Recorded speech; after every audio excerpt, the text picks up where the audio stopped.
Some challenges we had to face for the forcible feeding dance routine were definitely the chairs. There's at the beginning of the segment, we have like half of our dance troupe on the floor dancing with chairs and stuff, and then we had the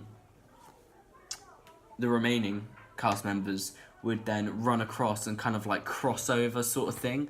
It wasn't a massive problem. It wasn't the biggest problem that we kind of faced in which I've spoken about.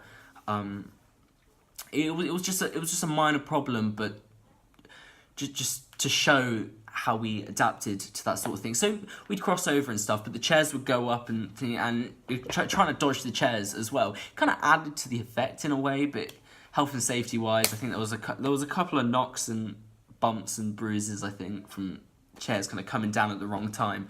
So it was very important to get like the timings right, so that when the chairs were up, when they come down, you run sort of thing. Not when they're about to come down, you start running, because then that's when you get hit and stuff. So, you know, it was just a matter of timing and stuff.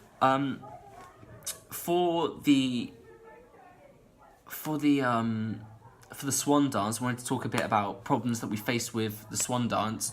I had a continuous problem with my side of the dance with timing, and you'll see that a lot of our problems came from timing. So that's a big thing that we had to, as a group, we had to bring together in a lot of the ensemble pieces. But personally, I struggled with timing as well in my swan dance.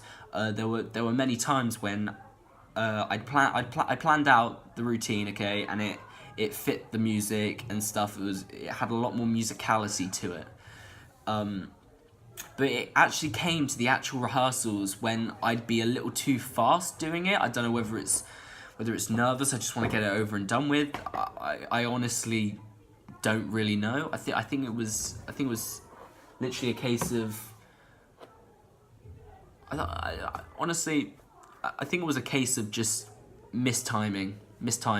So there were times when I'm doing my swan and stuff, and I'd come round and then I'd get towards the end of it and I've still got like a solid 15 seconds before I should be there or something. I don't think it was 15. I think it must have been like 10 seconds or something. I'm kind of sat there stalling for a bit, which isn't great.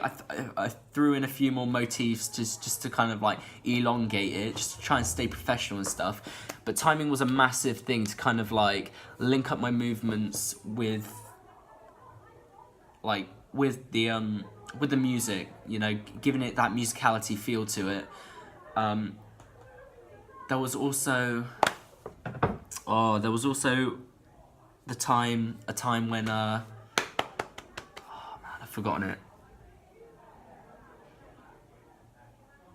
Yes.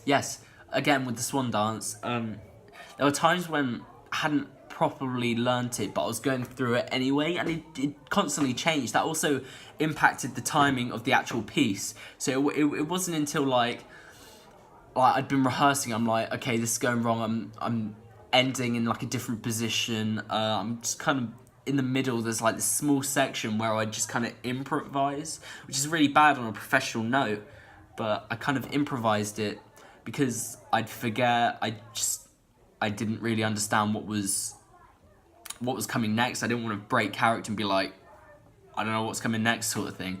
So I'd improvise it, and then that would have an effect on the timing as well, meaning that it was just a combination of different problems that I struggled with.